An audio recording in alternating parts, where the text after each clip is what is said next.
하나님, 오늘도 우리의 만남 가운데 성령님 임재하셔서 더 깊은 영적 교제가 있게 하옵소서. 아멘. 예수님의 이름으로 기도드립니다. 아멘.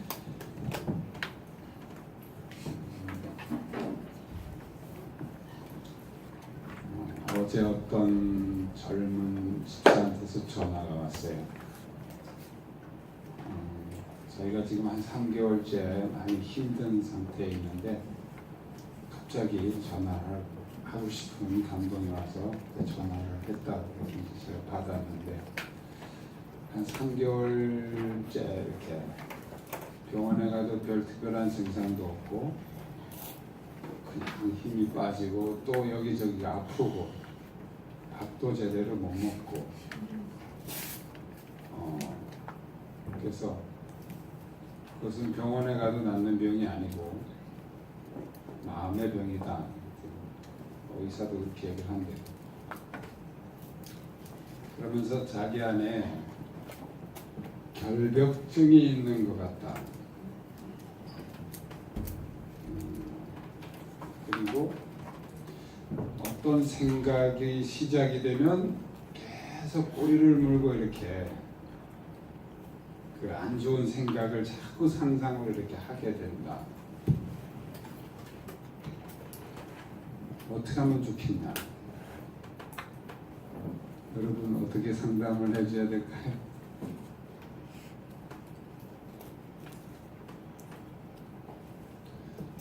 결벽증, 이 결벽증 그러면 다 똑같은 게 아니에요. 어떤 분야에 대해서는 특별히 자기가 예민하게 과민 반응 일으키는 부분이 있어요. 이게 사람마다 틀리다는 거죠. 그러니까 예를 들면 이렇게 막 수시로 손을 씻고 막 자기 몸을 계속 막 씻고 이렇게 자기 몸이 더럽혀지는 것에 대한 어떤 두려움, 공포 이런 걸로 인해서 그렇게 나타나는 결벽증이 있고 또 어떤 사람 막 쓸고 닦아요. 시도 때도 없이 막 계속 쓸고 닦아요. 다 예민한 게 아니에요. 어떤 것에 대해서 예민한 거예요. 그걸 찾아야 돼요. 내가 어떤 거에 대해서 예민한가. 예민하다고 다 예민한 게 아니고 근데 그걸 찾아야 되고 그 뿌리가 뭔지 이제 그걸 찾아야 되는 거죠. 그 다음에 생각에 자꾸 꼬리를 물고 일어나는 거 그걸 망상 증상이라고. 망상. 그 별로 불필요한 생각, 또 일어나지도 않은 미래에 대한 어떤 그런 두려움 이런 것들이 계속 상상으로 이렇게 내 생각 체계를 막 계속 혼란스럽게 하는 거죠. 이런 분들에게 용감한 목사님들이 귀신을 떠나라 이렇게 이제 막 축사를 하면 더 심해집니다. 그러니까 이 망상 증상이 대개 이제 우울증하고 같이 또 오는 경우가 많아요. 그래서 우울증이 있는 사람들이 망상에 많이 힘들어합니다. 이런 분들에게 귀신아 떠나가라고 이제 축사기도를 해주면 내 안에 귀신이 있구나 이러고 또 이제 그거 가지고 또 막 상상을 하고 망상을 하는 거죠. 그래서 제가 이제 그분에게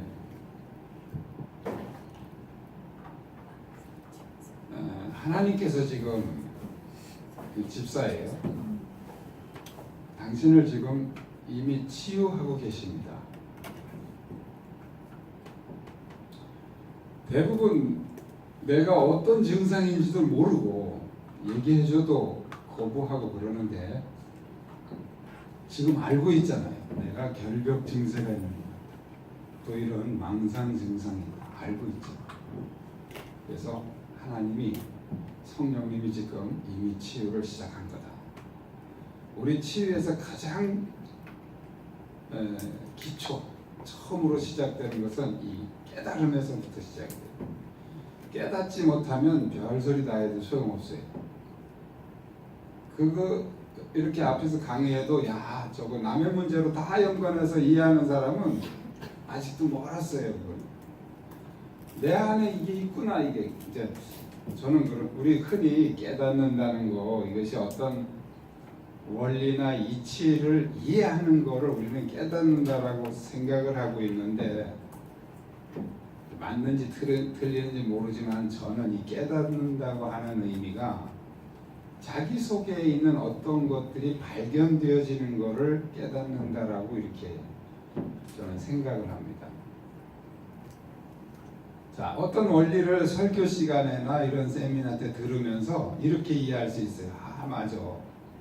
저 우리 시어머니를 보니까 틀림없네. 이렇게 다른 사람과 대입을 시켜서 어떤 원리를 알아차리는 거예요. 사람들 그걸 깨달았다 이렇게 생각을 합니다. 근데 그거는 깨달은 건 아니에요. 그냥 아는 거죠.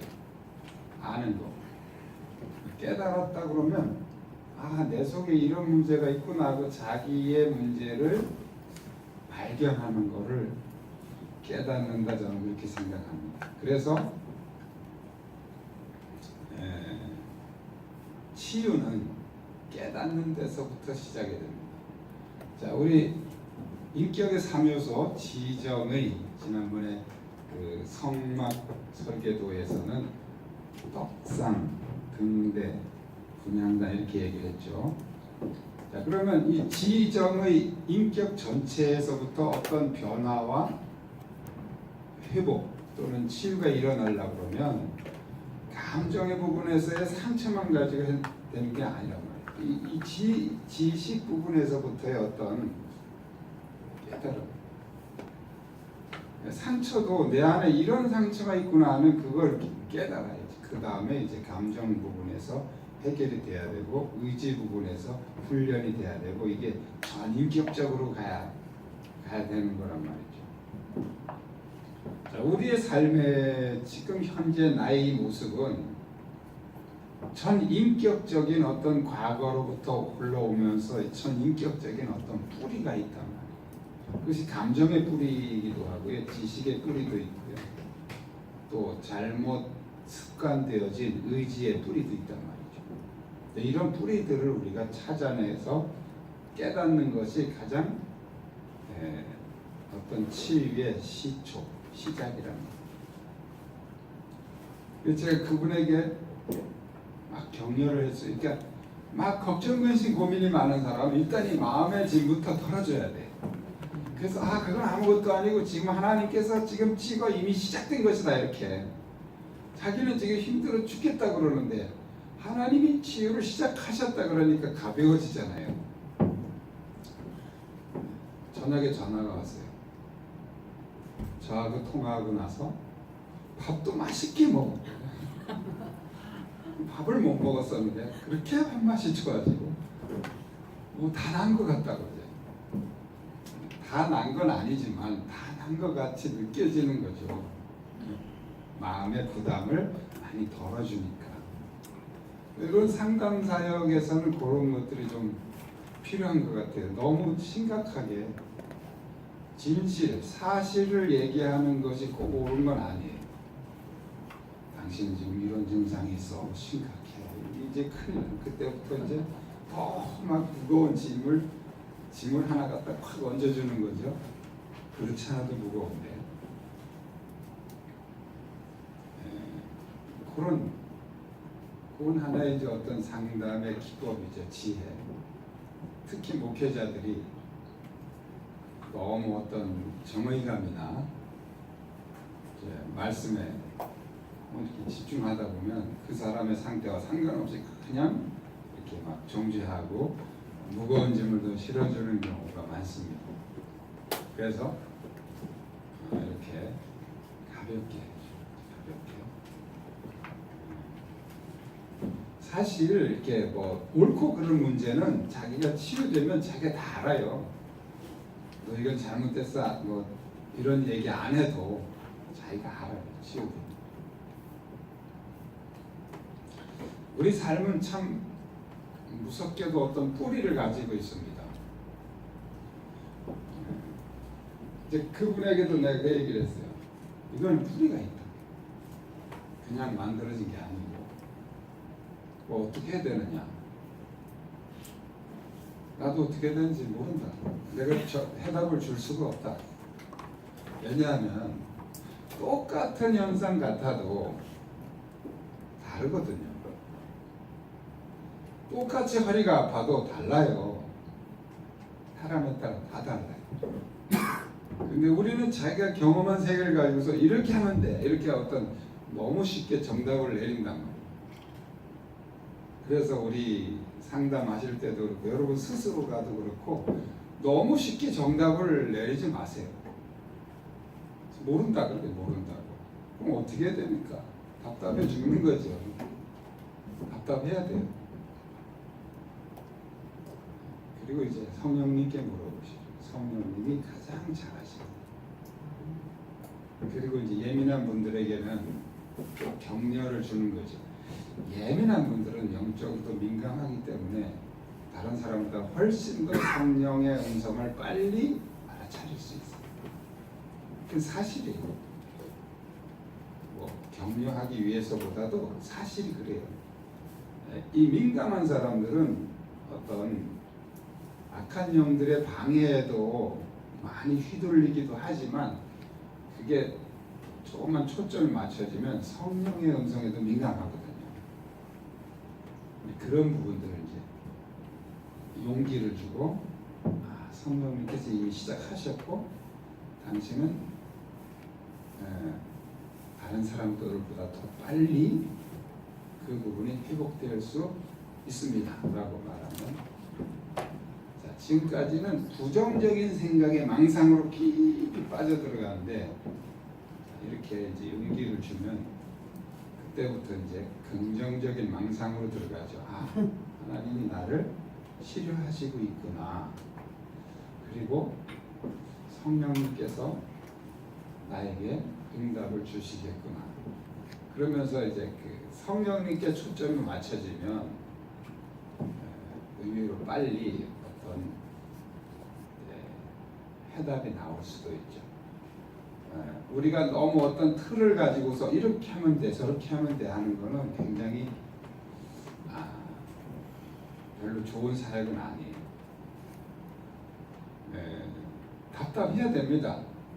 그 성령님의 음성을 듣기까지는 엄청나게 답답한 과정을 우리가 받아들여야 돼. 그거를 너무 쉽게 우리는 그냥 한 방에 오케이 도깨비 사장에 젖어가지고 너무 쉽게 우리는 하려고 그러니까 교인들도 이런 습성이 젖어가지고 자기는 기도 하나도 안 하면서 목사님이 기도 좀 해주세요. 어떻게 하면 좋을까? 이렇게 너무 쉽게 무당한테 가서 뭐 점치듯이 이게 교인들도 습성화가 되고 그런데 저는 교인들한테도 그럽니다. 답을 안 줘요. 진짜 나도 모르겠는데 기도해 봅시다. 기도해 보세요. 너무 쉽게 뭐 사실은 답도 없는 거지만 우리는 가짜 답을 너무 쉽게 주잖아요. 그렇게 해서 스스로 찾아가고 스스로 훈련되어지게 하는 것이 그것이 바로 그리스도인을 키우는 것이죠. 축사 사역 이제 다음 주에 제가 축사 얘기도 하겠지만 축사도 그 문제가 뭐냐면 너무 교인들이 쉽게 자기는 뭐 노력도 하나 안 하고 가서 귀신 쫓아내고 해결하려고 하는 이런 그 도깨비 사상이 많이 이렇게 포함이 되어 있어요. 그래서 치유에 내가 어제도 그 얘기를 했어요. 치유의 과정에는 아픔이 있는 거다. 우리 육체를 수술해도 일주일 이상을 입원하고 약발을 가면서 고생을 하는데 마음의 병을 치유하는 것도 이렇게 힘든 과정이 있는 거지. 그렇게 어디 가서 안수기도 한 번 받고 뚝딱 그렇게 생각하지 마라. 어디 가서 안수기도 받지 말아라. 그랬어요. 안수기도 받지 마라. 왜 그래요? 안수기도 물론 그게 필요한 사람도 있어요. 그렇지만 그 안수기도 너무 즐겨도 아니에요. 교인들이 그냥 안수기도 받고 다 문제 해결하려고 하는 이런 습성이 생긴단 말이죠. 그래서 본인이 싸우게 하는, 본인이 씨름하게 하는 그런 사역이 건강한 사역이 아닌가, 이런 제 생각입니다. 제가 자꾸 개인적인 얘기를 하는 것은 여러분들에게 그런 방법도 있구나, 그걸 알려주는 거예요. 꼭 그래야 된다라기보다도 그런 방법도 있구나. 제가 지금도 그런 기도 종종 하지만, 나한테 어떤 문제가 있습니까? 또 내가 무엇에 대해서 예민합니까? 라는 질문 기도 시간에 자주 합니다. 어느 날 그 묵상을 하면서 내가 뭐에 예민한가 하고 기도하는데, 이 음식 먹는 것, 음식 먹으면서 시끄럽게 먹는 거에 대해서 굉장히 제가 예민하다는 거를 성령님이 깨우쳐 주시더라고요. 그래서 보니까 제가 이 음식 먹을 때 시끄럽게 먹는 거에 대해서 굉장히 민감한 거예요. 어느 정도로 민감하냐면, 저희 집사람이 결혼 초에, 신혼 초에 제가 그 소리 좀 내지 말고 먹으라고 잔소리까지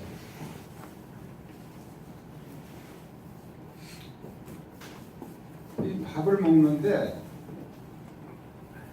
찹찹찹찹거리고 소리 내는 사람이 있잖아요. 근데 그게 매일 앞에 앉아가지고 그러는데 참 이게 싫더라고요. 몰랐어요. 저 몰랐는데 성령님이 거기에 예민하다는 게 깨우쳐 주셔서, 그때 이제 가만히 생각해 보니까 어떤 때는 식당에 가서 이렇게 전혀 모르는 사람이 옆 테이블에서 먹는데도 그 소리가 내 귀에는 크게 들려요. 그때부터 이제 그 사람을 정죄하는 거예요. 뭐 못 배워 먹었다느니 뭐 어쩌느니 하면서 이제 혼자 속으로 오르는 거죠. 직접 대고는 안 하지만. 그럼 그게 얼마나 죄예요. 난 먹는 거 가지고서 뭐 인격이 어쩌니 저쩌니 하고 내가 속으로 비판하고, 이게 죄잖아요. 그래서 그게 죄인지도 모르고 그게 있는지도 모르고 살았는데, 어느 날 성령님이 저한테 먹는 거에 대해서 예민하다는 걸 알려주셨어요. 그러고 보니까 이게 음식 소리뿐이 아니에요. 제가 목회하기 전에, 신학교 들어가기 전에 청년 때요. 그 서울에서 어떤 교회를 다녔는데, 거기서 매주 이렇게 점심 식사를 그때 했었어요.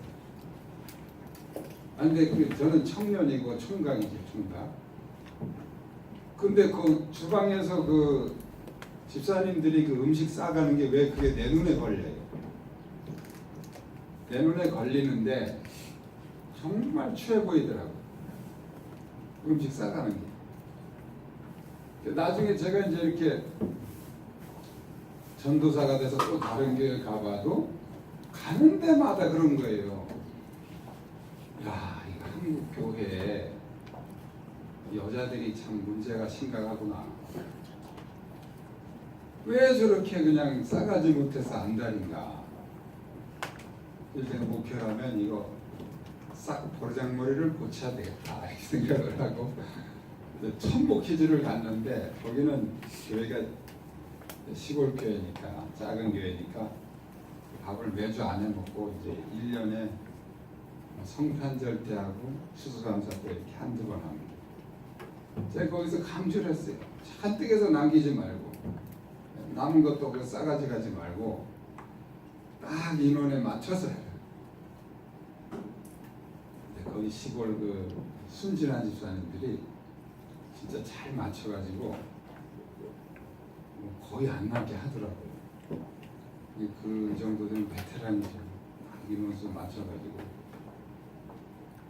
근데 그 다음에 이제 다른 교로 또 이렇게 이전을 해서 갔는데 거기도 이제 매주 점심을 안 먹고 이렇게 전기 때만 하는데 이게 추수감사 전에 모여서 이제 다 다음 주에 무슨 음식을 할 건지 같이 여전대원들하고 장로님들하고 이렇게 상의를 하는데 여전대회장이래. 떡을 3말은 해야 된다고. 그래서 아유 왜 그렇게 3말씩이나 하냐고. 지난번에 보니까 밥 먹는 거니까 한두 쪽 먹고 남은 것도 다 싸가지고 가고 그러던데 그걸 뭐하러 3말씩 하냐고. 한 말만 해도 충분한데 그랬더니 여전도중에 펄쩍 뛰면서 한 말은 어린도 없이 3말도 모자라요 하면서 막 소리를 지르는 거예요. 흥분해서. 아 그러니 그 여자하고 내가 싸울 수도 없고 그래서 그럼 하시라고. 그러고서 이제 그날 주일날 이 3말을 어떻게 쓰나 감시를 하죠. 아침에 3박스가 오더라고요. 한 박스를 다 이렇게 식탁에다가 쫙 돌려놔요. 그래서 2박스 저거 안 푸나 그랬더니 점심을 막 먹고 나서 그 여전대회장이 그 한 박스를 풀더니 오늘 누구 안 왔다 그러면서 이 사람 저 사람한테 싸서 보내요. 이렇게 누구 안 왔으니까 갖다 주라고 이렇게 그 옆집 가까운 집 교인들한테 한 박스를 안 풀어요. 저거는 왜 안 푸나 그랬더니 나중에 설거지 다 하고서 그 설거지한 사람들 그 팀이 7, 8명이 그 박스를 갖다 딱 놓더니 거기서 이제 분배를 제가 하도 기가 막혀가지고 이 짓거리 하려고 저렇게 3말을 했구나. 그 다음부터는 이제 아휴 마음대로 뭐 한다고 마음대로 내가 더 이상 거기 관여하고 싶지도 않고 어차피 내가 하지 말라 해도 할 거니까. 몰랐어요. 몰랐는데 나중에 보니까 그게 내 안에 있는 상처더라고요. 분명히 내가 뭔가 이렇게 먹을 거에 대해서 굉장히 민감한데 이게 뿌리가 어디서 온 건가. 성령님께 이제 기도했죠. 뿌리가 뭡니까? 왜 내가 이렇게 민감합니까? 라고 기도하는데 한 사건이 탁 떠올랐어요. 아주 어릴 때 초등학교 저학년 때인데 시골 저희 동네에서 결혼식을 했어요. 옛날 전통 혼례식을 하고 저희 아버지께서 그때 한 젊을 때인데 동네 아이들 다 모이라고 그러더라고요. 뛰어놀고 있으니까.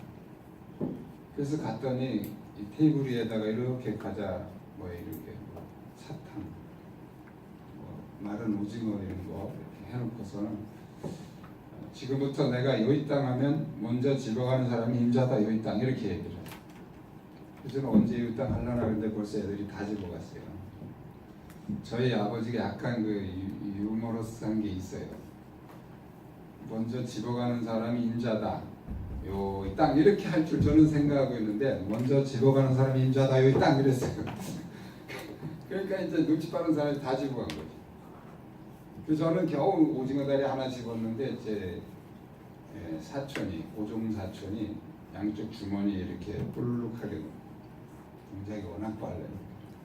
그 달라고 그랬더니 이 친구가 나를 약올리면서 이렇게 먹는 그 모습이 몇십 년이 지난 후에 아주 생생하게 제 머릿속에 이 TV 화면을 보는 것처럼 확 떠올랐어요. 근데 그때 그 친구를 보면서 제 속에서 일어나는 감정이 죽이고 싶을 만큼 미운 감정에서 확 올라옵니다.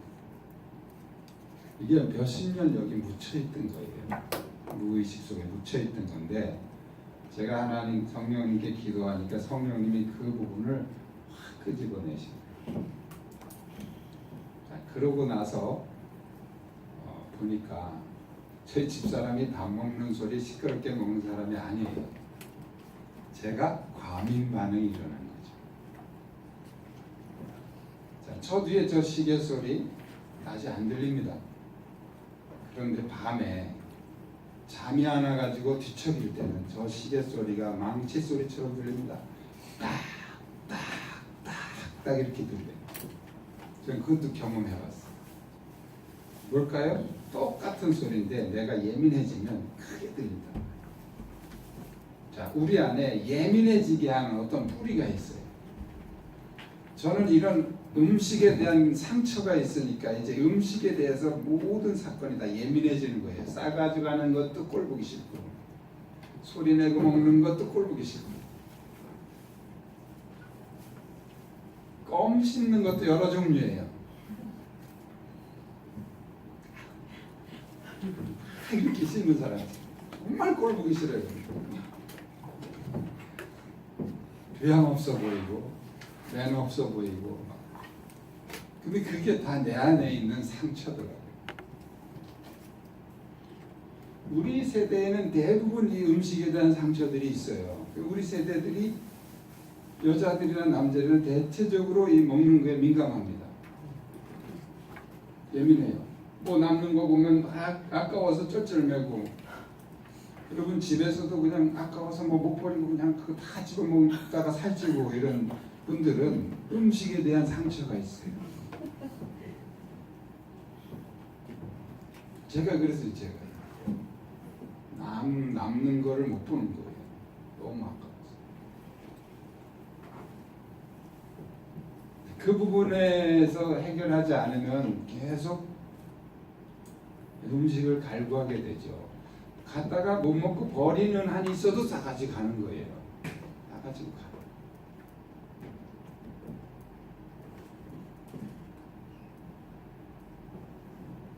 요즘에는 그거 좀 없어졌어요. 오히려 싸가라 그래요.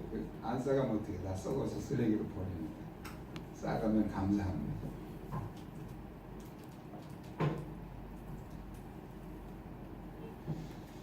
또 한 번 이제 이렇게 기도하는데, 어느 날 제가 이렇게 똥에 대해서 굉장히 민감하다는 걸 또 깨닫게 해주셨어요. 저는 군대 가서도요, 이 풀밭에 잔디밭에 이제 10분간 휴식하면 되게 막 털썩털썩 들어놓고 막 주저앉고 그러는데, 저는 한 번도 그냥 앉아본 적이 없어요. 왜 그러냐면 혹시 개똥 있을까? 자세히 살펴보고 그러고 앉아요. 근데 걸어가다가도 보면 길에 널려 있잖아요. 개똥이. 걔는 돌아다니면서 여기저기 막 싸요. 근데 항상 제가 사람들한테 그 개똥 있어 조심해 이러고 제가 알려주고 다녔어요. 같이 가면서 알려줘요. 밟을까 봐. 우리 애들이 이렇게 이제 어릴 때 학교 갈 때 저희는 2층에서 이렇게 내려다보면서 잘 갔다 와 하고 인사하고 그랬는데, 그 뒷골목으로 이렇게 이제 학교를 가니까 그 뒷골목이니까 개똥이 많이 있거든요.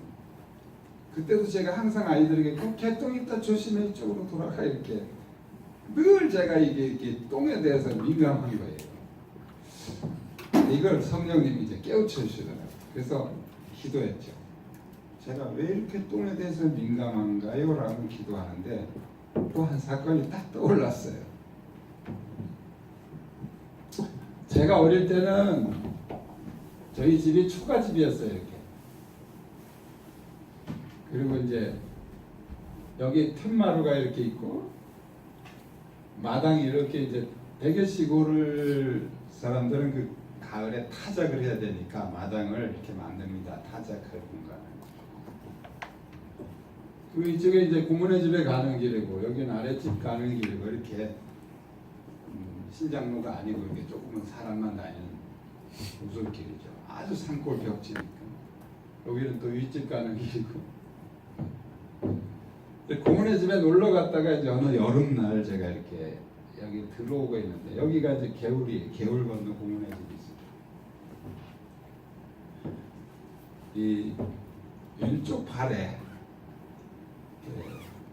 옛날에 고무신이죠. 고무신 신고 다니는데 이 느낌이 굉장히 이렇게 미끈하면서 부드러운 느낌. 그게 보니까 이제 어린 동생들이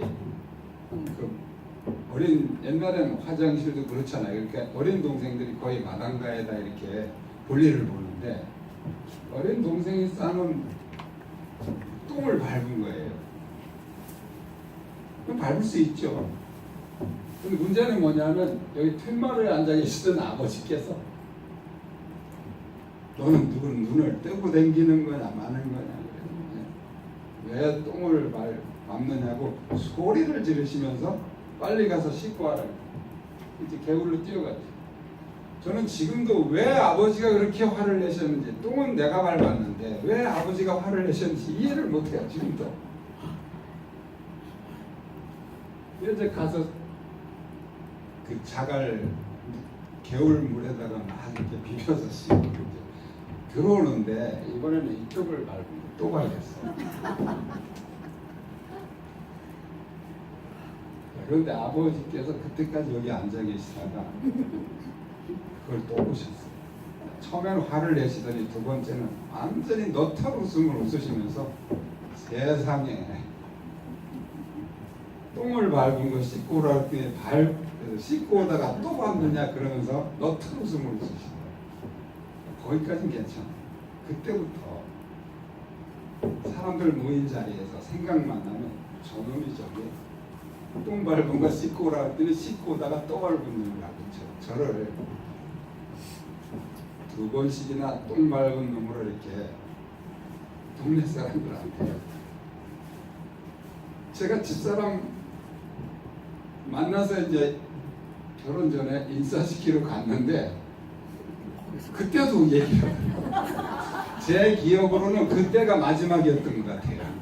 그 이후로는 안 하죠. 이게 이제 다 컸으니까 뭐 별거 아닌데 어릴 때는 이게 굉장한 수치심으로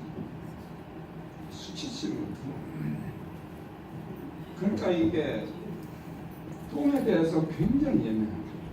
제가 정말 이해할 수 없는 사건이 있는데 저희 그 중학교 다닐 때 막 새마을 운동하고 그랬잖아요. 박정희 대통령이.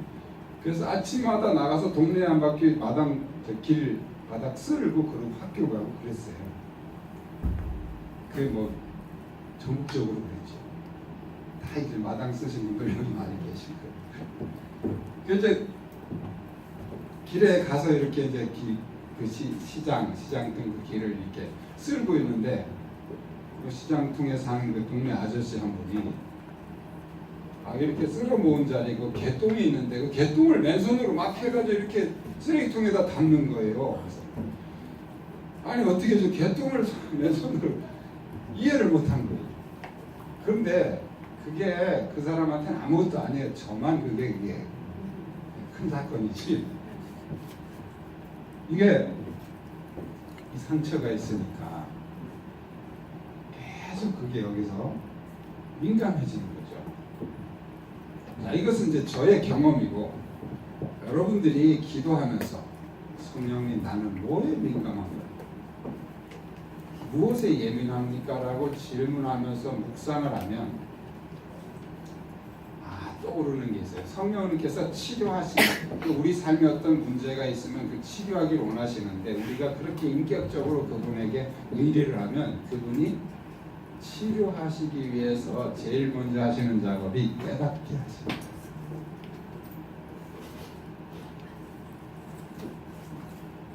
어제도 제가 그 상담 전화를 하면서 그랬어요. 그냥 무릎 꿇고 앉아 기도하지 말아라. 우리는 어떤 습관이 있냐면 그냥 무릎 꿇고 앉아 그냥 톡하게 기도해야 뭔가 하나님이 응답을 주신다는 그런 습관을 가지고 있어요. 그러지 말고 또 뭐 기도도 잘 안 된대 요새. 그 안 되는 기도 하지 말고 계속 생각을 해봐. 그 생각이 주님께 집중해 있으면 그게 기도다. 너무 진보적인가요? 보세요. 2시간, 3시간 다다다다다다다 자기 할 말 막 해놓고 가서 아무 상관도 없이 사는 게 그게 정말 주님이 원하시는 거예요. 우리 생각이 계속 주님께 집중해 있는 게 좋은 거예요. 우리는 기도를 너무 막 다다다닥 하고 예수님의 이름으로 기도합니다. 이래야 이게 기도인 줄 알아요. 근데 여러분 생각을 계속 집중하면 성령님이 하나하나 응답을 주십니다. 그게 정말 중요한 기도예요. 자, 토설에 대한 얘기를 제가 자주 하는데, 토설을 하다 보면 이제 욕도 나가요. 그럼 이제 어떤 사람들은 욕을 하면 안 되잖아요. 그리스도인이 욕하면 됩니까, 안 됩니까? 네? 안 되죠. 네. 그런데 이게 안 된다고 생각하는 사람이 있어요. 할 수도 있어요. 특히 토설할 때는 욕이 나와요. 욕이 나오면 욕해야 돼요. 이것은 감정이 자연스럽게 흘러나가기 위해서 우리가 이 입술의 통로, 토설이 뭐냐면 혀로 토해낸다는 거거든요. 감정이 혀로 빠져나가는 거예요. 그래서 우리가 표현의 자유를 줘야 감정이 자연스럽게 빠져나갑니다. 내가 욕하면 안 돼, 이렇게 험한 소리 하면 안 돼, 이렇게 틀을 가지고 있으면 감정이 잘 나가지 않아요. 막힌 하수구처럼. 근데 또 어떤 사람은 이래요. 욕해야 돼. 제가 자주 하는 말이 있죠. 이렇게 해야 된다. 이렇게 하면 안 된다. 이런 틀을 만들지 말라는 거예요. 틀을 만들지 말라. 제가 처음에 이제 그 사역할 때 욕해야 돼. 욕해야 잘 빠져나가. 이렇게 생각을 했어요. 그래서 어떤 여자 집사 한 분이 왔는데 욕하라 그래요. 이분이 못하겠대요. 그럼 나 따라 하라고. 그래서 내가 욕을 따라 시켰어요. 옛날에 정태규 박사한테 배운 게 있어서 따라 시켰는데도 얼굴만 빨개지면서 이게 안 되는 거예요. 입이 안 열리는 거예요. 욕이. 그래서 그때 제가 깨달은 게 있어요. 욕이 아무나 잘 되는 게 아니구나. 이게 안 되는 사람도 있구나. 워낙 욕하면 안 된다고 여기 틀을 확 강하게 가지고 있으니까 안 나오는 거예요. 시켜도 안 나와요. 그래서 제가 그분에게 방언으로 하라 그랬어요. 그럼 생각을 하면서 방언으로 해라 그랬더니 방언이 욕처럼 나오더라고요. 그러니까 우리가 어떤 틀을 만들면 안 돼. 우리 생각 속에 틀은 우리 치유나 상담에서 굉장히 방해가 돼요. 자꾸 우리는 어떤 정답을 주려고 그러잖아요. 정답 없어요. 아예 정답 없다고 인정하셔야 돼요. 뭐 상담막 공부하면서 조금 배운 거 그거 그 정답 아니에요. 그 참고사항이에요. 참고사항. 토설을 어떤 분은 또 토설할 필요 없다 이렇게도 얘기해요. 그런데 이 토설이라는 개념을 막 욕하고 소리 지르고 하는 걸로만 이해하면 그렇게 말할 수 있어요. 그런데 이 토설이라는 말은 그렇게 막 욕하고 소리 지르고 그런 것만 말하는 게 아니에요. 우리 안에 감정이 빠져나간 모든 수단을 토설이라고 말할 수 있어요. 자, 그 감정이 빠져나가는 것은 대체적으로 뭐 막 소리 지르고 뭐 하면 잘 나가긴 하지만 그게 사람마다 다 그런 건 아니에요. 어떤 사람은 오히려 입을 틀어막아야 잘 나가는 사람도 있어요. 그러니까 어떤 것도 정답이 없기 때문에 우리가 이렇게 해라 저렇게 해라 할 수 없는 거예요. 그래서 누구한테 물어봐? 별들에게 물어봐. 성령님께 물어봐. 성령. 자기 문제도 그렇고 다른 사람 상담해 줄 때도 마찬가지예요. 나는 당신에게 어떤 답도 줄 수 없습니다. 왜? 당신은 고유한 존재는 성령님께 물어보십시오. 다만 토설하는 방법이 몇 가지가 있는데 그런 방법들은 우리가 참고적으로 이해할 필요는 있어요. 상담도 토설의 한 방법이에요. 그 사람 속에 있는 상처를 끄집어내는 거죠. 그런데 이 상담 잘못하면 오히려 상처받습니다. 그리고 우리 특히 기독교인들에게는 저는 이 상담을 굉장히 조심하라고 합니다. 특히 목회자들이 자기 교회 성도들 상담할 때는 조심해야 돼요. 예, 얻는 것보다 잃는 게 더 많을 수가 있어요. 특히 우리나라 사람들은 얘기해놓고 뒤에서 자꾸 딴소리해서 아주 위험해요. 그리고 우린 이걸 인정해야 돼요. 내가 이 사람 문제를 들어서 치유할 수 없는 존재라는 거, 나는 치유의 능력이 없다는 걸 인정하셔야 돼요. 그래서 저 같은 경우는 나한테 깊은 얘기하지 말라 그러고 성령님께 이렇게 하라고 제가 주로 이렇게 원리를 설명해주고 그렇게 안내를 합니다. 뭐 때로는 또 들어주기도 하고요. 그러니까 뭐 이렇게 하면 안 돼, 이렇게 하면 돼, 이렇게 그런 기준을 안 만들어요. 그냥 상황에 따라서 어떤 때는 들어줄 때도 있어요. 1시간, 2시간 들어줄 때도. 자연스럽게, 자유롭게 하는 거죠. 그러니까 편안하게 어떤 틀도 만들지는. 그래서 어떤 경우에는 하다가 뭐 할 말도 없고 뭐 아무래도 안 될 것 같으면 저는 그냥 끝내요. 오늘은 여기까지, 나도 해줄 말도 없고 끝냅시다 그러고 간단하게 기도하고 끝내요. 안 되는 걸 붙들고 계속 씨름하고 그게 마치 무슨 자기의 사명감인 것처럼 이게 오히려 더 사람 잡는 거예요.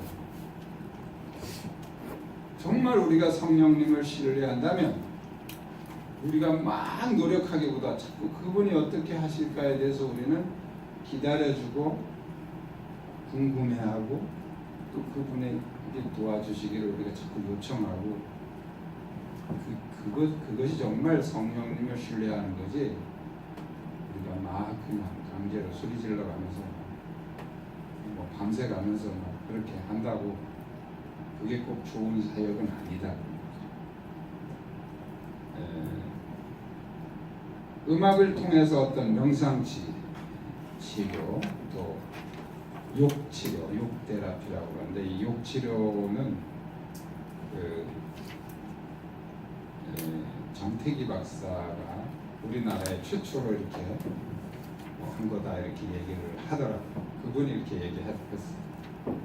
제가 그 15명이 그때 가는 그룹 치유에 한번 갔었어요. 그 정태기 박사한테 갔는데 상담받고 싶은 사람 오라 그래서 제가 제일 먼저 갔어요. 갔더니 누가 제일 상처를 많이 준 것 같으냐 그래서 아버지인 것 같다 그래서 그랬더니 베개를 앞에다 이렇게 하나 들더니 이 베개가 아버지라고 생각하고 욕을 좀 해보래요. 욕이 나옵니까? 저도 절대 욕하면 안 된다고 그냥 이 강한 틀을 가지고 있던 사람인데 안 나와서 그냥 끙끙거리고 막 쩔쩔매고 있으니까 날 따라하세요. 야 이 새끼야, 야 이 새끼야, 개새끼야, 개새끼야. 근데 갑자기 생각이 팍 들어오면서 딱 입이 막히는데 입이 안 떨어져. 그러니까 정태기 박사가 그럼 저쪽에 갔다가 나중에 하자고 그러고 이제 딴 사람한테 그런 적도 있어요. 욕을 통해서 감정을 분출시키는 거죠. 또 우리 TV 같은 데 보면 그 자주 나오는 비의자 요법이라고 해서 비의자를 놓고서 이렇게 얘기하고 또 입장 바꿔서 자기가 앉아서 또 이제 얘기를 들어주고 하는 그런 방법들. 또 저기 양천리 치유센터 가면 이제 방망이로 막 이렇게 매트를 두들기면서 이렇게 자기 감정을 풀어내는 그런 방법도 있고 많습니다. 어떤 경우에는 방망이 칠 힘도 없는 사람도 있어요. 정말 이렇게 몸이 약해져서 그런 사람은 신문지를 찢으면서 이렇게 그 사람을 찢는 것처럼 이렇게 감정을 뽑아내는 아주 다양한 방법으로 할 수 있어요.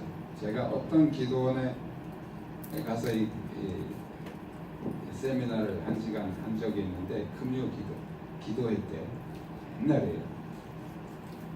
근데 뭐 할 게 없더라고요. 뭘 시켜야 되는데. 그래서 자기가 깔고 앉은 방석을 잡으라 그랬어요. 잡고서 지금 내가 제일 미워하는 사람이 이 방석이다 생각하고 하고 싶은 대로 해라 그랬어요. 그랬더니 막 비틀고 물어뜯고 막 난리가 났어요. 그런데 어떤 경우는 파리채로 이렇게 방바닥을 때리면서 이렇게 하겠죠. 그러니까 어떤 방법도 우리가 이게 좋다라고 할 수 있는 건 없어요. 사람마다 다 다르니까.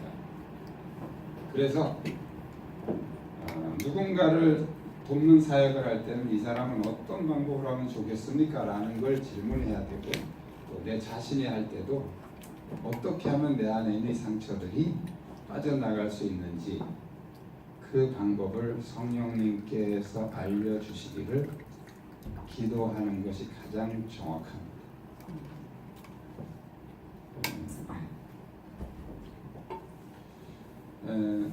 우리가 이제 그 토설을 하면서도 한 가지 두려움이 있어요. 토설하는 내용이 주로 이제 뭐 안 좋은 얘기잖아요. 뭐. 그 저기 성경에도 보면 그 다윗이 그 머리가 그 머리를 깨치시기보다 그 이를 꺾으시고 그 팔을 꺾으소서 막 이런 얘기잖아요. 성경에 나왔으니까 그냥 굉장히 그럴 점잖은 얘기 같지만 이게 엄청나게 그 살벌한 얘기예요. 머리를 깨면 살아요 지금. 혀를 끊는다 이런 게 다 시편에 나오거든요. 살벌한 얘기인데 이게 저주잖아요. 네? 다리가 부러져라. 저주 아니? 자, 이 저주와 토설의 차이는 표현에서 구분할 수 있는 게 아니에요. 표현은 똑같아요. 근데 어디서 구분하냐면 하나님께 하면 토설이에요. 사람에게 하면 저주예요.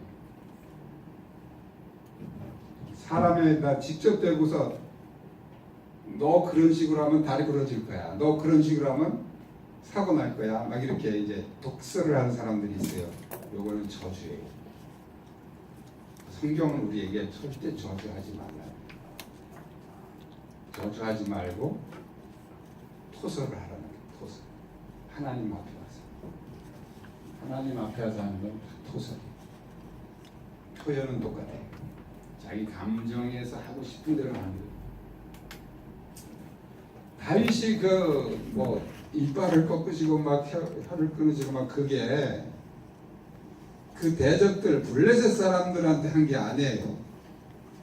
그 다윗의 시에 보면 사울에게서 도망가면서 지은 시, 압살롬에게 도망가면서 지은 시, 그 어느 사울을 피해서 어느 굴에 있을 때 지은 시, 막 이렇게 다 그런 거. 그 중에 요압도 있고 여러 사람이 있지만 이 다윗에게 가장 큰 상처를 줬던 사람들이 압살롬하고 사울이란 말이에요. 가장 가깝잖아요. 사울은 장인이, 압살롬은 아들이잖아요. 여러분에게 가장 큰 상처 주는 사람이 누구겠어요? 식구들, 남편, 아내, 자녀들, 부모. 제일 가까운 데 있는 사람이 상처는 제일 크게 제일 많이 줍니다. 자, 그런데 다윗은 이것을 전부 하나님 앞에 와서 풀었어요. 사울에게 할 수도 있어요. 사울이 2번인가 3번이나 죽일 수 있는 그런 상황도 만들어졌어요. 그 신하들이 이건 하나님이 당신 손에 붙여준 거라고 그랬어요. 우리 같으면 할렐루야 하고 죽일 상황이. 그런데 다윗은 아니야. 숨대지. 그리고 전부 어디로 가져가면 하나님 앞에 가서 그 죽이는 그 머리가 그냥 박살냈으면 좋겠습니다. 하나님 앞에 가서 다 하는 거죠. 우리는 유교 사상은 어른 앞에서 험한 소리를 못하게 돼 있어요. 그러다 보니까 교회만 오면 다 거룩해 돼. 하나님 앞에 오면 다 거룩해. 근데 그 찌꺼기를 안 쏟아놓으니까 어디 가서 사람들 앞에 가서 쏟아놓고 사람들 앞에 독설을 하고 저주를 하는 거죠. 주변에 보면 이런 분들이 있어요. 나를 건드리는 것들은 하나님이 그냥 안 두시더라고. 다 그냥 다리가 부러지든지 죽든지 막 이런 얘기하는 분들이 있어요. 있죠? 여기도 있을려나 모르겠어요. 마치 하나님께서 나에게 특별한 영권을 줘서 나를 건드린 자는 다 막 이렇게 오해하고 있는 거예요. 오해.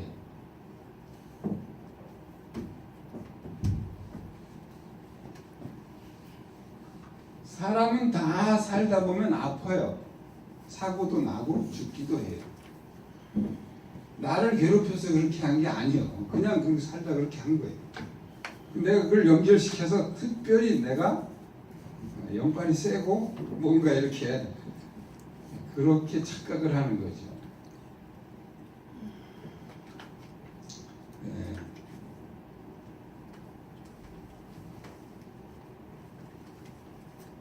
저주를 하게 되면 그 저주가 잠언서에서 잠언 26장에서 까닭 없는 저주는 참새에 떠드는 것과 제비에 지나가는 것 같이 이르지 아니하느니라 그랬어요. 자, 그 말은 까닭이 있으면 임한다는 거예요. 까닭이 있으면. 까닭이 없으면 이르지 않아요.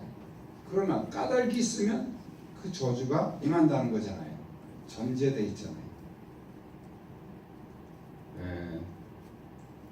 거기 대표적인 사례가 창세기 31장에 보면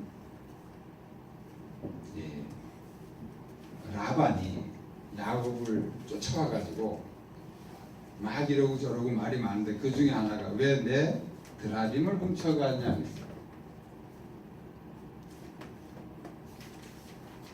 그 야곱은 절대 안 가져갔는데 외삼촌이 나를 도둑으로 보니까 얼마나 억울해요. 그러면 내 결백을 주장해야 되잖아요. 대개 자기 결백이나 자기 확신을 주장할 때 절대로라는 말을 많이 쓰죠. 절대로. 그러면서 주로 우리 뭔 소리예요? 내 손에 장을 친다, 성을 간다, 또 뭐 개아들이다, 뭐 이런 얘기 많이 하잖아요. 이 야곱이 이제 자기를 도둑으로 보니까 억울해가지고 31장에 보면 그 외삼촌에게 무슨 말을 하냐면 누구에게서든지 발견되면 죽는다. 이게 야곱이 억울해서 한 말이에요. 자기를 도둑놈 취급하니까. 발견되면 죽는다. 근데 그 누가 가지고 있었어요? 라헬이 가지고 있었죠. 아무 문제 없었어요. 자, 우리는 창세기 35장으로 넘어가면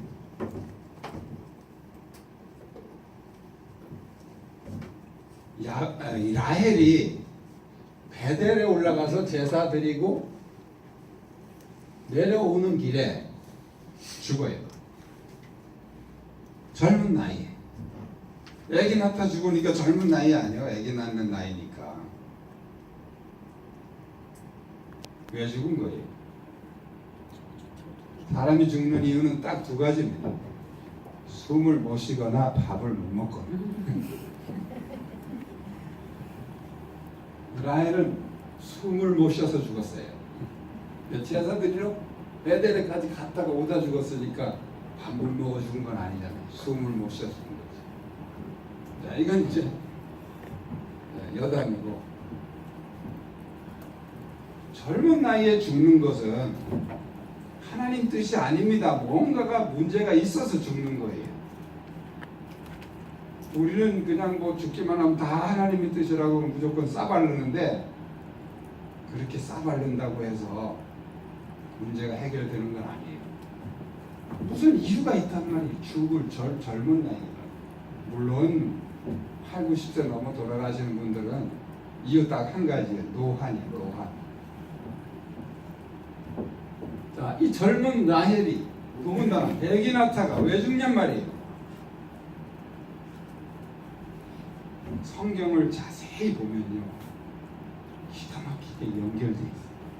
35장 앞부분에서 이 34장의 디나 사건이죠. 디나 사건.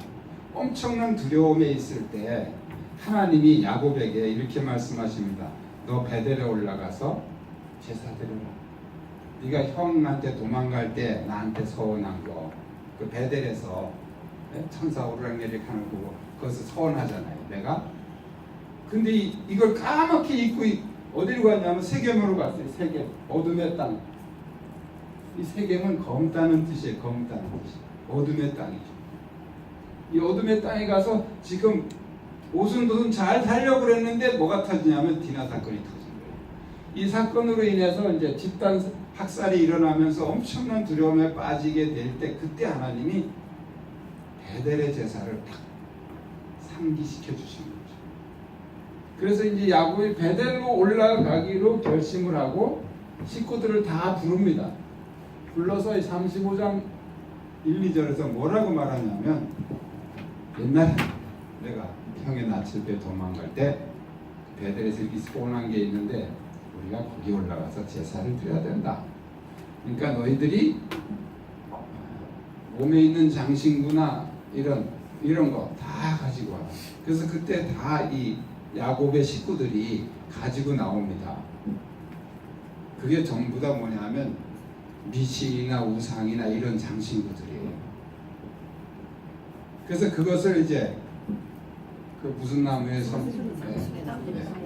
거기다가 이렇게 묻어요. 여러분 그때 성경에는 없어요. 성경 없지만 유추해 보면 그때 라헬이 친정 아버지한테서 가지고 온 이 드라빔은 조그만 신이에요. 조그만 신. 그 성경에 보면 뭐 안장 밑에다 감추고서 그랬다고 했잖아요. 이게 크면 어떻게 감춰? 쬐끄만 거예요. 호주머니 넣고 다니면. 그걸 혼자 몰래 섬기다가 야곱이 비장한 각오를 가지고 선포를 하니까 가지고 왔어요. 발견되잖아요. 네. 베델에 제사 드리고 내려오는데 죽어요. 성경엔 기록이 없어요. 그러나 이 라헬의 죽음을 해석할 수 있는 근거는 이거는 저주, 발견되면 죽음. 자, 까닭이 없었어요. 왜? 발견이 안 됐으니까요. 발견이 되니까, 까닭이 생기니까. 우리가 저주를 하면 이 저주를 사탄이 다 잡고 있어요. 까닭이 생길 때까지 잡고 있는 거예요. 근데 우리가 토설한 거는 사탄이 못 건드려요. 그거는 하나님이 다 처리를 하십니다. 회수 처리를 하시는 거예요. 그래서 토설은 마음 놓고 하셨대지만 저주는 절대 하시면 안 됩니다.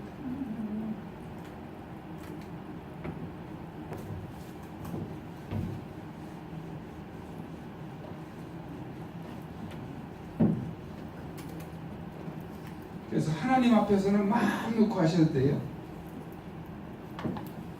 욕을 하든지 뭘 하든지 마음 놓고 하셔요. 그런데 저주는 하면 안 돼요. 다윗을 보면 하나님 앞에서 막 정말 못할 소리 할 소리 다 합니다. 그런데 막상 그 사람을 보면 용서를 해요. 그 사울이 죽었을 때도 얼마나 슬퍼합니까? 압살롬이 죽었을 때도 그러고. 어떤 분은 그래요. 그건 정치적 쇼다. 사울의 지지자들, 사울을 지지했던 사람들을 회유하기 위한 정치적 쇼다. 그분은 토설을 몰라서 그런 거예요. 다윗이 그렇게 정치적 쇼하는 인물이 아니잖아요. 다윗은 진심으로 그 사울을 용서한 거예요. 어떻게? 토설하면서 이미 다 용서했어요. 이걸 요압이 몰랐죠. 요압이. 그러니까 다윗이 압살롬 군사들하고 전쟁을 나갈 때 다윗이 부탁했거든요. 내 아들 압살롬을 좀 너그럽게 봐줘라. 근데 요압이 가서 죽여버렸어요. 이 다윗이 금식을 하면서 울면서 밥을 못 먹고 있죠. 그 다윗의 심정을 요압이 어떻게 알겠어요? 압살롬을 이미 다 용서했기 때문에 그게 가능한 거죠. 근데 요압은 그걸 몰랐죠. 그러니까 다윗을 가서 협박하잖아요. 당신 그딴 식으로 하면 이 백성들이 다 등을 돌려버릴 거라고 막 협박하고. 요압이 아주 나쁜 사람이죠. 네, 그러니까 우리 안에 있는 그런 상처와 감정들은 전부 다 어디로 가지고 가야 되냐면 주님의 십자가 앞에, 하나님 앞에 가죠. 그래서 교회는 영적 쓰레기장이다 이렇게 표현할 수 있어요. 영적 쓰레기장. 교회는 와서 다 우리 안에 있는 쓰레기 버리고 가요. 근데 이 유교 사상은 절대 그렇게 못해요. 왜냐하면 그 전능하신 그 아버지 앞에서 어떻게 험한 소리를 해. 그러니까 하나님 앞에만 오면 완전히 그냥 거룩 하다가 뒤에 가서는 그냥 하나님은 우리가 당신 앞에 모든 거 다 털어놓고 형제들끼리 서로 사랑하며 살기를 원하시는 거죠. 자, 이것을 그대로 살았던 사람이 다윗이에요. 그래서 로마서에 바울이 그러죠. 이새의 아들 다윗을 보니 내 마음에 합한 자다. 하나님이 하신 말씀이죠. 유교 사상으로 보면 다윗은 아주 나쁜 사람이에요. 맨날 욕치거리하고 남 저주하고 머리가 깨지라고 그러고 팔이 부러지라고 그러고 나쁜 사람이죠. 그 성경으로 보면 이 다윗은 아주 성경적인 사람이죠. 자, 우리가 정말 치유되기를 원하고 성경적인 사람이 되려면 하나님 앞에서 다 털어놔야 사람을 포용할 수 있고 사랑할 수 있어요. 이게 안 되면 겉으로 그런 척은 할 수 있어요. 속에다 칼을 품고도 헤헤헤 하면서 웃으면서 같이 밥도 먹고 그렇게 가식적으로 할 수 있지만 진심으로 사랑할 수는 없는 거죠.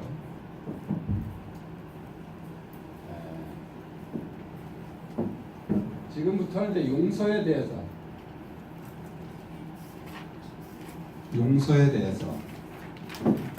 얘기를 하려고. 우리는 용서 그러면 이제 주로 받는 용서를 많이 해요. 받는 용서. 근데 마태복음 6장 14절에 보면 너희가 사람의 잘못을 용서하면 하늘에 계신 너희 아버지께서도 너희 잘못을 용서하신다. 용서하면 용서받는다 이거예요. 그래서 용서는 두 가지를 생각해 봅니다. 해주는 용서, 받는 용서. 마태복음 18장에도 보면 18장 18절에도 보면 너희가 땅에서 매면 하늘에서 매일 것이요 땅에서 풀면 하늘에서 또 풀린다. 이게 같은 용서에 관한 얘기 표현은 약간 달라도 마태복음 18장은 별명이 용서의 장이죠.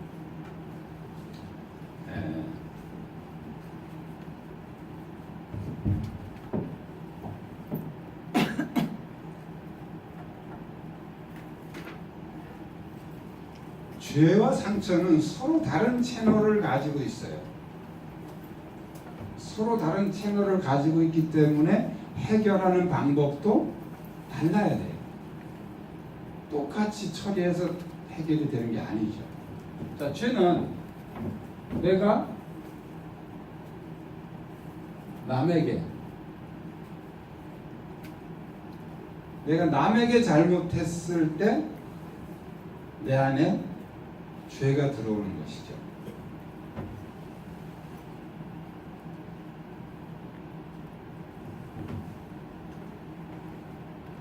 내가 남에게 잘못했으니까 이걸 처리하려면 어떻게 해야 돼요?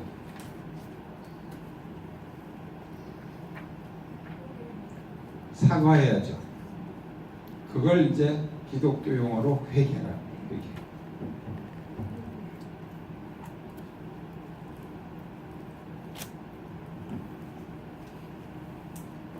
자, 내가 남에게 잘못했으니까 내가 회개하고 용서를 받는 거죠. 용서를 받아야 돼. 용서를 받아야 자유해지죠. 근데 상처는 남이 나에게 잘못해.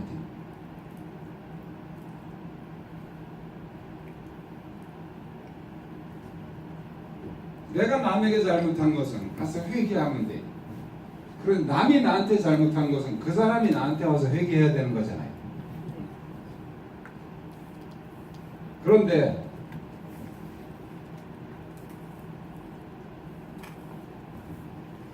그 사람이 나한테 잘못해서 내 안에 들어온 걸 상처라고 해요. 근데 그 사람은 내가 상처 받은 것도 모르는데 어떻게 아세요? 내가 상처 받은 것도 몰라요. 되게 상처는 지 혼자 받는 거예요.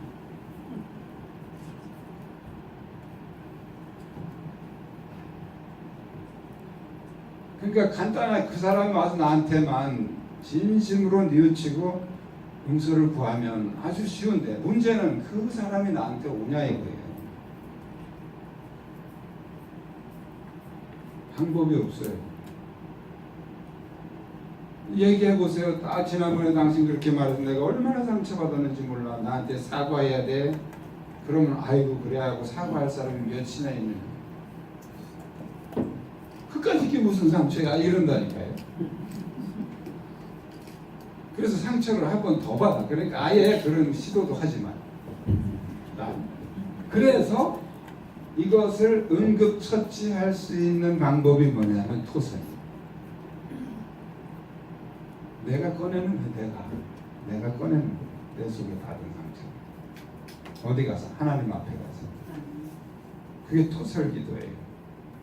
자, 아까 말씀드렸지만 이 토설은 아주 다양한 방법입니다. 꼭 소리 지르고 욕하고 이것만 생각하면 안 돼요. 어떤 경우는 깨닫기만 해도 확 빠져나가는 것도 있어요. 저는 그것도 경험했어요. 아 그거였구나 그러면 쫙 빠져나갑니다. 이렇게 마음이 시원해지면서 그런 증상들이 없어져요. 그러니까 아까 얘기한 것처럼 어떤 방법도 우리가 설정하고 들어가지 마라 이 말이에요. 하나님께서 하시니까 다양한 방법으로. 자, 중요한 것은 내 안에 있는 문제를 밖으로 아웃시키는 거죠.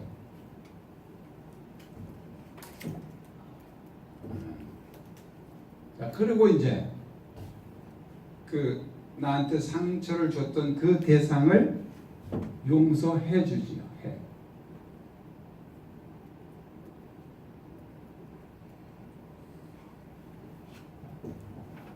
자, 내가 그 사람을 용서한다고 해서 그 사람이 변하냐? 안 변해요.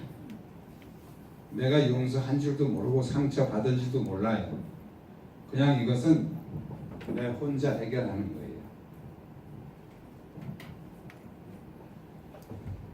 죄는 내가 자유하기 위해서 해결을 하는 건데, 그러면 상처는 그 사람을 자유케 하기 위해서 용서하는 거냐? 아니에요. 그것도 내가 자유하기 위해서 용서하는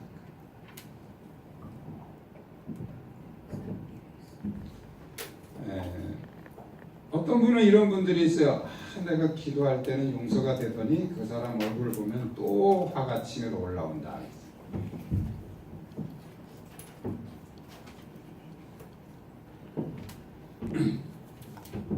기도할 때는 용서가 됐는데 그 사람을 보니까 또 화가 올라온다. 자, 이것은 이성과 감정의 채널을 이해하셔야 돼요. 자, 우리의 이성은 뭐든지 다 좋게 해석을 합니다.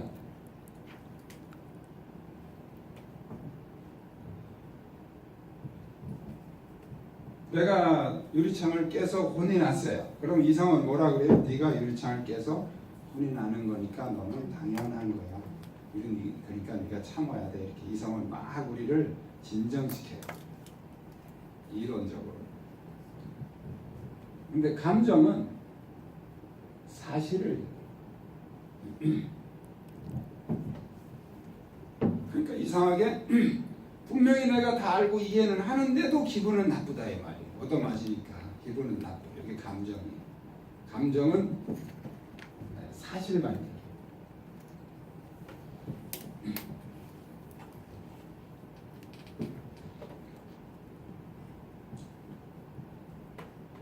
그래서 이성은 계속 감정을 억압합니다. 그래도 네가 참아야 돼. 잘못한 거잖아.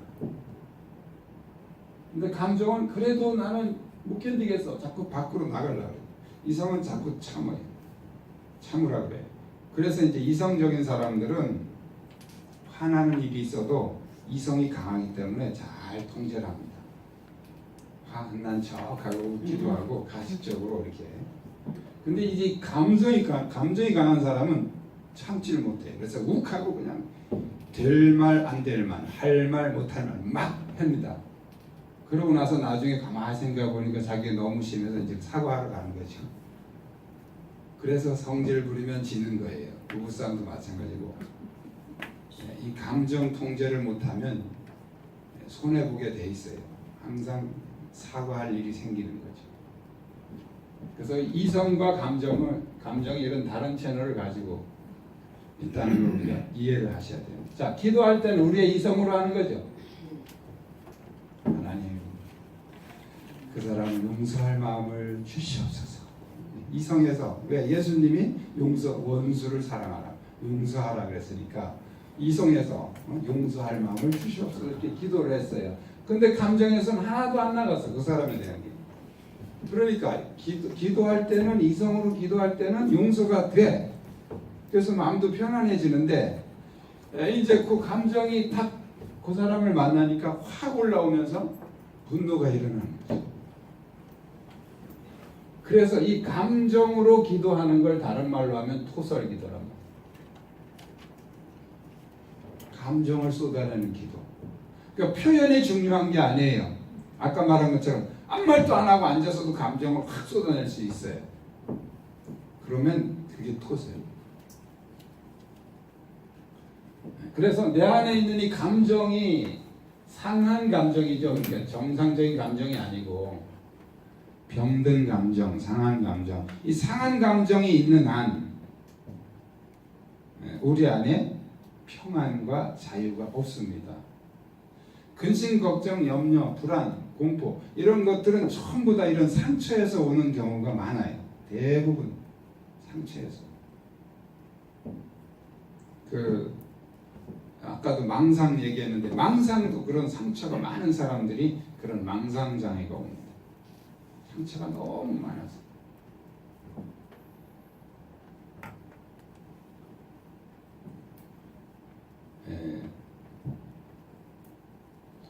야곱이 32장에 보면 마하나임 사건이 나와요. 이 마하나임은 하나님의 군대. 야곱이 두려워하니까 하나님이 하나님의 군대를 만나게 해주셨어요. 이 메시지 속에는 내가 너를 지켜 보호해 주겠다는 메시지잖아요. 군대는 보호하는 거니까. 보호하는 사람들이 군대니까. 나라 지키는 사람이 군대 아니에요? 어떤 분은 군대가 뭐 하는 거냐 그랬더니 싸우는 거다 그랬죠. 물론 싸우지요. 그러지만 나라를 지키려고 싸우는 거지 쓸데없이 싸우진 않아요. 나라를 지키려고 싸우는 거지. 하나님이 군대를 보내신 것은 내가 너를 지켜주겠다는 메시지잖아요. 그런데 야곱의 마음속에 있는 두려움은 사라지지 않았어요. 요즘에 성령 운동하는 분들이 아니 성령 받으면 다 되는데 뭘 그렇게 내적 취한다고 이러고 저러고 말이 많냐. 성령 받으면 다 되는데 그렇게 단순하게 하나님을 도깨비처럼 믿으면 안 돼요. 하나님 우리 안에 인격을 주셨어요. 지정의를 주셨단 말이에요. 그래서 우리에게 생각할 수 있게 하시고 우리가 결정할 수 있는 권한도 주셨어요. 그분이 우리의 동의도 없이 그냥 마음대로 와서 다 그냥 해결해 버린 그런 비인격적인 하나님이 어디 있어요? 하나님은 완벽하게 인격적이세요.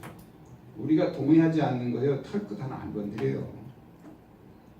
왜 그분이 당신의 자녀들이 지옥 가는 거를 가만히 보고 계십니까? 왜? 다 그거 그냥 잡아 돌려서 천국으로 가게 만들면 되지. 능력이 없어요?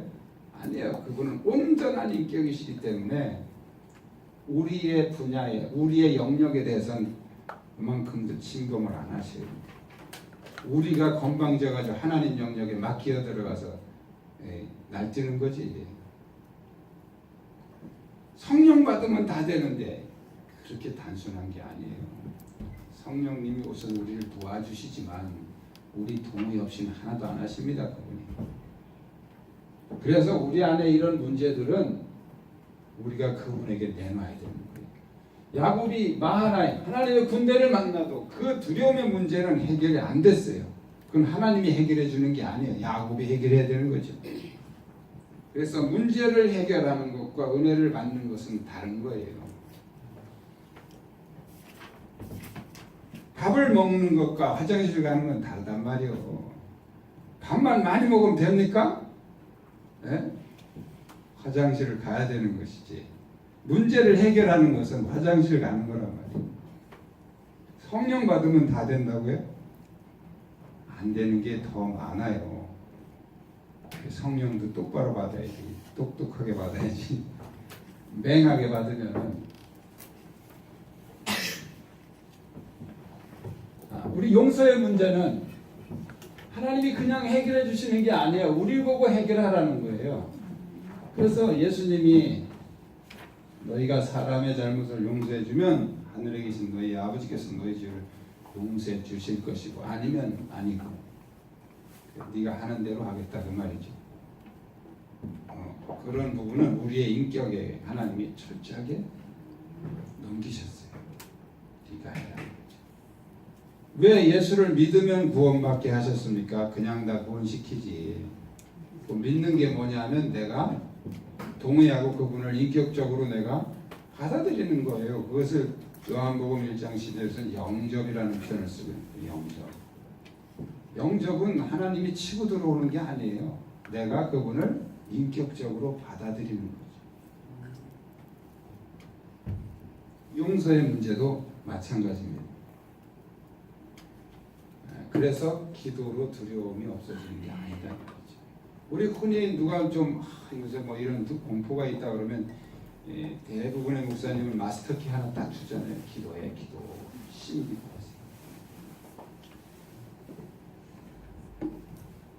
바른 기도법을 알려줘야지. 열심히 기도한다고 되는 게 아니에요. 바른 목적지를 알려주고 방법을 알려주고 그리고 뛰어가라 그래야지. 무조건 뛰면 된다 이러면 어디로 뛰라는 거예요? 무조건 어디로?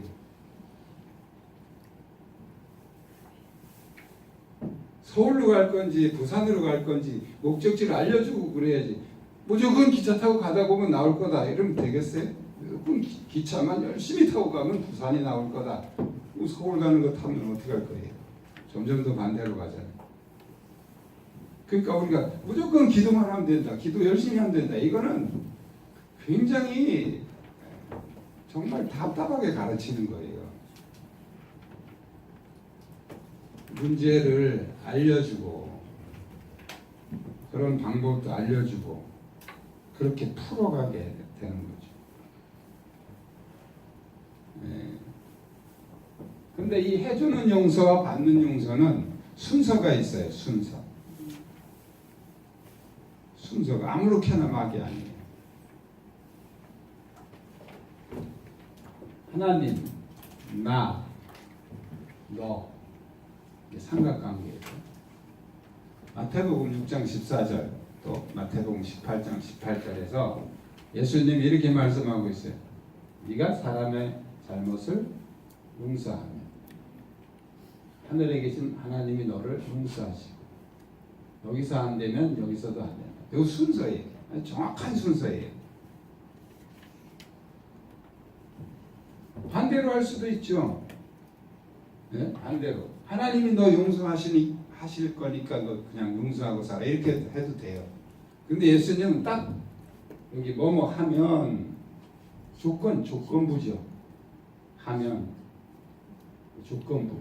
이 조건이 안 되면 이제 이쪽도 안 된다는 거죠. 순서예요. 용서를 해주면 하나님도 널 용서. 자, 우리는 그동안 한국의 기독교는 무엇에 집중을 했냐면 용서, 받는 용서 이 부분이죠. 이 부분. 여기에만 집중을 했어요. 그냥 울고불고 회개만 하면 하나님이 용서해 주신다는 거죠. 맞는 얘기인데 이게 다는 아니에요. 50%밖에 안 돼요. 이 부분. 너와의 관계에서, 다른 사람과의 관계에서 어떻게 용서해 줘야 될 거냐. 물론 말로는 하죠. 다 용서하라고. 근데 성도들은 어떻게 용서하라는 거예요 도대체. 그냥 용서해. 그냥 용서 그냥 하고 그냥 믿어버려 막 이렇게 우격다짐. 하나님이 왜 우리에게 지정의 인격을 주셨어요? 이런 걸 생각하고 분석하고 해석하고 깨닫고 결단하고 그렇게 할 수 있는 건데. 네. 예수님이 아주 중요한 비유를 마태복음 18장에서 비유를 하십니다. 자, 이 얘기를 지금 비유로 하신 거예요. 어떤 임금이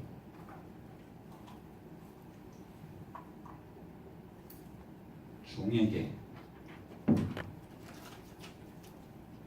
1만 달란트의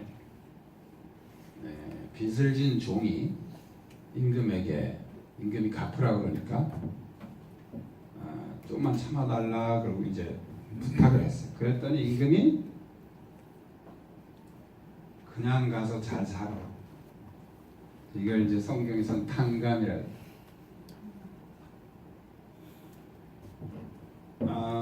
빚이 없어진 게 아니에요. 안 받겠다는 거지. 주인이 그냥 안 받겠다는 거지. 이 빚 자체가 없어진 게 아니에요. 내가 안 받을게. 이 탕감이에요. 내가 안 받을게.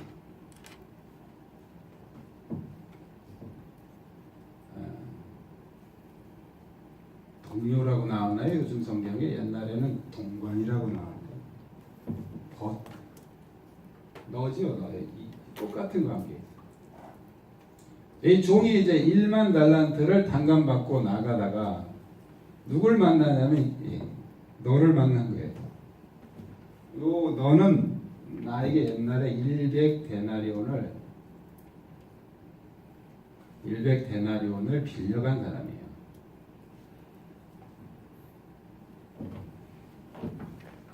그래서 이제 너 마침 잘 만났다 갚아라 라고 얘기했더니 이 너가 조금만 참아달라. 자기가 좀 전에 임금에게 했던 말이죠. 조금만 참아주세요. 조금만 참아달라 그랬더니 옥에다 쳐넣어버렸어요. 이 얘기가 이제 임금에게 돌아갑니다. 임금이 다시 불러가지고 내가 너를 1만 달란트 탕감해줬는데 너는 네 동료한테 100데나리온도 그래 탕감 못 해주냐? 너도 들어가. 다시 이제 감옥에 넣었어요. 성경에 있는 얘기가 그대로예요. 그래서 다시 감옥에 넣었다. 이 1만 달란트는요. 100데나리온과 1만 달란트의 비율은 60만 대 1이에요. 그래서 1이라는 숫자가 별로 지금 우리 개념에는 그렇잖아요. 1원짜리 없어진 지도 오래됐고 그래서 3개를 더 붙이면 1,000원이 되죠. 6억대 1,000원이란 말이에요. 이 비율이. 이게 예수님이 그냥 심심해서 이렇게 얘기하신 게 아니에요. 우리가 하나님 앞에서 해결해야 될 문제는 6억이라는 거고 해결해 줘야 되는 문제는 1,000원짜리밖에 안 된다는 거예요. 그럼 이거는 100데나리온은 뭐고 1만 달란트는 뭐냐 이거예요. 자, 이것이 마태복음 6장 14절에서 말한 것처럼 네가 다른 사람의 과실 뭐예요? 나에게 들어온 거 상처죠. 다른 사람의 과실로 인해서 내 안에 들어오는 거 상처. 네가 이 상처를 해결해 주면 하나님에게 우리가 해결 받아야 될 과실, 죄지. 죄는 6억이고 상처는 1,000원이란 말이야.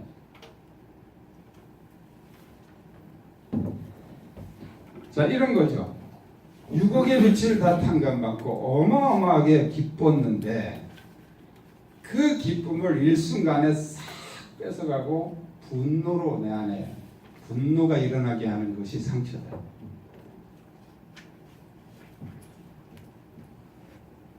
자, 우리가 지금까지 저도 옛날에 회개 꽤나 했던 사람이에요. 왜냐하면 부흥회 때마다 첫날 저녁은 주제가 회개거든요. 회개하라 하고 막 기도시켜 놓으면 교회가 뒤집어졌어요. 그때는. 요즘에는 뭐 별로 안 뒤집어지지만 그 당시 7, 80년대에는요 회개 설교하고 기도시키면요 정말 마루장이 꺼지도록 그렇게 땀을 비오듯이 흘리면서 이렇게 기도를 했어요. 그런데 제가 궁금한 게 있어요. 그렇게 하고서 엄청난 은혜가 임해서 그 기쁨이 충만한데 그게 며칠 못 가더라는 거예요. 유통기한이 짧아요. 도대체 이게 뭔가? 그리고 그 다음에 부흥회 때 또 회개하라고 하면 사실은 별로 회개할 게 없어요. 왜냐하면 사실 우리가 예수 믿으면서 뭐 그 행동으로 잘못하는 줄 그렇게 많지 않거든요. 그러니까 이제 옛날에 했던 작년에 했던 그거 또 꺼내가지고 막 해결을 하면 이 부흥 강사님들이 귀신같이 알고 왜 했던 걸 또 하냐고 그냥 용서받은 줄로 믿어버려 막 이랬어요. 이게 늘 마음에 그런데 믿으려고 해도 또 엎드려 기도하다 보면 또 이게 꺼림칙한 거예요. 왜 그런가 제가 몰랐는데 이 문제 내 안에 이 문제가 해결이 안 된 거예요. 여기서만 계속 해결하라. 사실 이 죄의 문제나 회개의 문제는 우리 한국 교회는 설명할 필요도 없어요. 이미 수도 없이 들었어요. 근데 그렇게 회개를 많이 해도 자유함이 있느냐 하면 자유가 없어요. 자유가 없어요. 평안이 없어요. 금방 회개하고도 금방 또 그냥 속은 지지고 볶고 사는 거죠. 자, 그게 무슨 문제인가 했는데 보니까 이거예요. 내 안에 상처가 처리 안 되니까. 자, 여기 이 비유가 그거잖아요. 내가 너를 6억을 탕감해 주면 뭐라니? 너는 이거 하나 때문에 네 모든 기쁨 다 뺏기고 네가 감옥에 임금이 감옥에 넣었다 그랬지만 사실은 지가 스스로 감옥으로 들어가는 거죠. 그 미움의 감옥으로 들어가잖아요. 미움의 감옥, 분노의 감옥으로 들어가잖아요. 자, 그러니까 예수님이 그러니까 이거 먼저 해결해라 이거예요. 이거 하면 이걸 해주겠다는 이유는 이거 먼저 해결하라는 거예요. 그런데 우리의 기도의 대부분은 여기만 매달려 있었지 이건 별로 신경 안 썼다고. 사실은 어떻게 하는지도 몰랐고요. 앞으로는 여러분들이 토설 기도 많이 하시고 이 부분을 해결하셔야 됩니다. 이 부분을 해결해서 사실은요 우리는 막 여기서 막 울고불고 해야 용서해 주신다는 이상한 개념을 갖고 있는데요. 예수님이 십자가에서 우리 죄를 용서하시려고 죽었잖아요. 그분이 우리를 용서하시는 데에 대해서 인색하겠어요? 울고불고 해야만 꼭 용서하시나요? 이미 다 용서했어요. 다. 그런데 뭐가 문제냐? 우리 이게 안 풀렸으니까 우리 안에 자유함이 없는 거죠.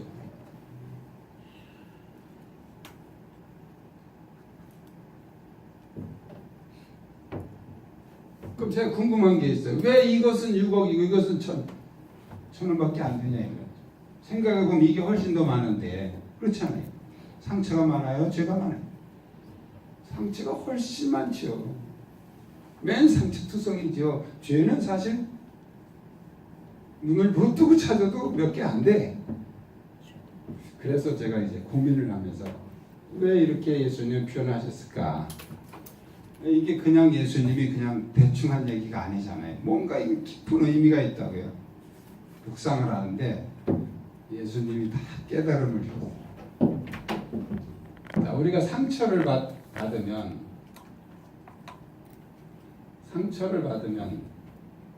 그 한 번 상처를 받을 때 1,000원이라고 합시다. 그 다음에 죄를 한 번 지을 때도 1,000원. 자, 우리가 상처를 받으면 한 번 상처를 받으면 한 번 미워하고 끝내야 되는데, 왜냐하면 이 형평성의 원리잖아요. 한 번 상처 받았으니까 한 번 미워하고 끝내야 되는데 두고 미워해. 생각할수록 미워. 밤새도록 미워. 몇십 년이 지나가도 미워. 계속 이게 플러스 처리되는 거예요. 1,000원짜리 하나가 6억으로 불어나는데 그렇게 오래 안 걸립니다. 미움은 죄잖아요. 미워하는 건 내가 하는 거니까 죄지. 그러니까 우리가 이 안에 있는 이 상처를 해결하지 않으면 얼마나 많은 손해를 보냐 이거예요. 기쁨이 없어서, 기쁨 다 뺏겨서 손해. 다시 그 죄 감옥으로 들어가잖아요. 또 죄를 지어서 손해. 죄도 한 번이 아니요, 수도 없이 죄는 게. 한 번 상처받아 놓고 평생 미워하면서 죄를 계속 만들면서. 그러니까 상처가 많은 사람은 자기는 상처뿐이지 죄는 없는 줄 알지만 사실은 무지무지한 죄를 짓는 거예요. 6억 개 이상의 죄를 짓는 거예요. 그런데 그 합리화시키죠. 어떻게 합리화시켜요? 지가 나한테 상처 줬으니까 내가 미워하는 건데 그게 무슨 죄야. 당연한 거지 라고 하지만 하나님은 정확하게 계산합니다. 상처를 받아서 미워하든 이유 없이 미워하든 미워하는 건 죄다 말이죠. 이유 없이 미워하는 게 어디 있어요? 다 이유가 있어서 미워하는 거죠. 자, 어쨌든 미워하는 건 죄예요. 자, 그러니까 우리가 이 문제를 해결하지 않으면 얼마나 많은 부분에서 손해를 보느냐 이거예요. 그래서 우리는 죽고 살기로 목숨 걸고 이 문제 해결해야 됩니다. 상처의 문제. 여러분 생애를 걸으세요. 상처의 문제. 여기서 결판 납니다. 이것만 해결되면 정말 자유, 평안, 기쁨 다 선물로 자동 세팅돼서 들어옵니다. 근데 우리는 이거 신경도 안 써서 그냥 이것만 해달라고 그러고 기쁨을 주시옵소서, 기쁨을 주시옵소서. 몇 날 며칠 기쁨을 달라고 기도해보세요. 기쁨이 오나? 기쁨 안 와요 그거. 이게 해결이 돼야 기쁨이 오는 거예요. 이게 해결이 돼야 평안이 오는 거지. 주여 평안한 마음을 주시옵소서. 믿습니다. 별소리 다 해봐요. 평안한 마음이 오는가? 안 와요. 저는 4대째 예수를 믿는 사람이에요. 저희 아버님이 장로님이고 어머니 권사님이고 우리 형제들 다 예수 믿고 주일에 한 번 빠져본 적이 없어요. 그런데도요, 평안? 아니요. 여기가 늘 부글부글 김치찌개인가 라면인가 뭔가 항상 끓고 있어요. 여기서 부글부글 분노, 혈기, 미움 계속 끓어요. 여기서 지금도 가끔 끓어요. 근데 옛날하고 다른 거, 옛날엔 그냥 끓이고 있었는데 지금 자꾸 처리를 하죠. 아이고 여기 또 올라오네. 이게 왜 그러냐.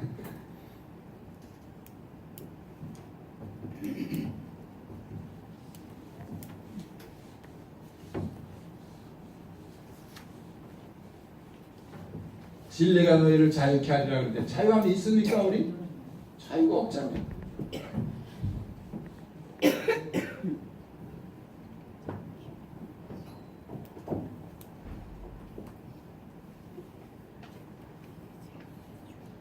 우리가 그동안 기껏 해온 건, 고작 해온 거는 이성으로 막 이렇게 용서할 마음을 주시옵소서, 용서할 마음을 주시옵소서.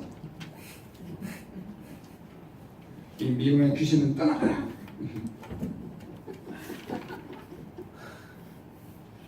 이거는요 두더지 게임하고 똑같아요. 두더지 게임.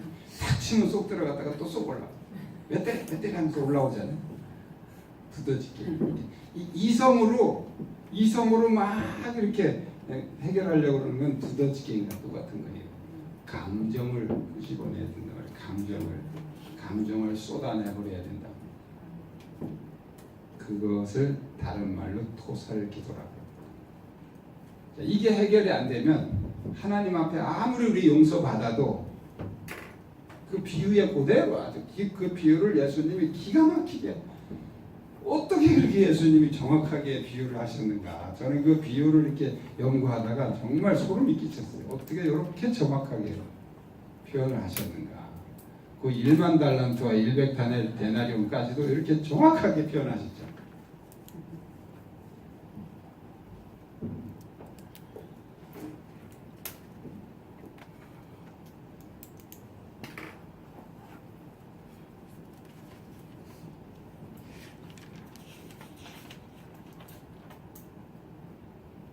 용서받는 거는 그렇게 어려운 거 아니에요. 아까도 말씀드렸지만 예수님이 우리를 용서해 주시려고 십자가까지 죽으시면서 당신을 희생하셨는데 그분이 까탈 부리겠어요? 막 울고 불고 뭐 그 안 해도 돼요. 그냥 이쪽만 해결되면 그러잖아요. 용서하면 하늘에 계신 아버지께서 너희를 용서하신다 그랬잖아요. 이거 용서하고 와서 울고 또 해라. 그렇게 안 하셨어요. 용서만 하면 되는 거예요. 이게 조건부예요. 이 조건부만 만족이 되면 하나님은 자동으로 채우시죠. 우리 역으로 기도했잖아요. 반대로. 너는 절대 용서할 수 없어. 내 눈에 흙이 들어와도 안 돼. 이러고서 하나님한테는 그냥 용서해달라고 하고 반대로. 그게 풀립니까? 그게 반대로 풀리면 안 풀려요. 순리대로 풀어야지. 순리대로. 순서대로 풀어야지.